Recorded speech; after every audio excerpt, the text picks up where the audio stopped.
Iran Azerbaijan সীমান্তবর্তী একটি জলাধার উদ্বোধন করে ফেরার পথে হেলিকপ্টার দুর্ঘটনায় নিহত হয়েছেন ইরানের প্রেসিডেন্ট ইব্রাহিম রাইসি এবং তার সঙ্গে থাকা দেশটির পররাষ্ট্রমন্ত্রী ও পূর্ব আজারবাইজানের গভর্নরও।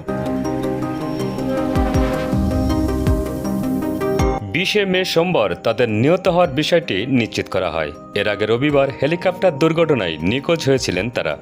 প্রেসিডেন্ট রাইসি মারা যাওয়ায় এখন আলোচনা চলছে দেশটির পরবর্তী প্রেসিডেন্ট নির্বাচন নিয়ে। কে হতে যাচ্ছেন ইরানের পরবর্তী প্রেসিডেন্ট?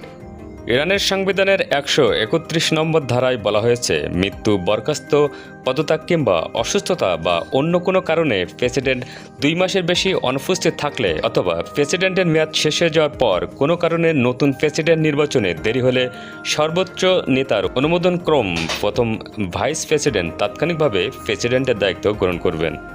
সেজন্য ইব্রাহিম রাইসি মারা যাওয়ায় তার পদে বর্তমান প্রথম ভাইস প্রেসিডেন্ট মোহাম্মদ মোকবার বসার কথা। তবে এক্ষেত্রে দেশটির সর্বোচ্চ নেতা আয়াতুল্লাহ খামেনির অনুমোদন লাগবে। সংবিধান অনুযায়ী ইরান রাষ্ট্রের প্রধান হিসেবে ভূমিকা পালন করেন সর্বোচ্চ নেতা আয়াতুল্লাহ আলী খামেনি। এরপরই ক্ষমতা প্রেসিডেন্টের, তাকে সরকারের প্রধান হিসেবে বিবেচনা করা হয়। দেশটির সংবিধান অনুযায়ী প্রেসিডেন্ট পদ শূন্য হলে পরবর্তী 50 দিনের মধ্যে নির্বাচনের আয়োজন করতে হবে এবং নতুন প্রেসিডেন্ট বেছে নিতে হবে। মোহাম্মদ মোকবার 2021 সালের আগস্টে ভাইস প্রেসিডেন্ট হিসেবে নিযুক্ত হন। এর আগে তিনি ইরানের সরকারি দাতব্য সংস্থা সেতাদের প্রধান হিসেবে 14 বছর দায়িত্ব পালন করেছিলেন।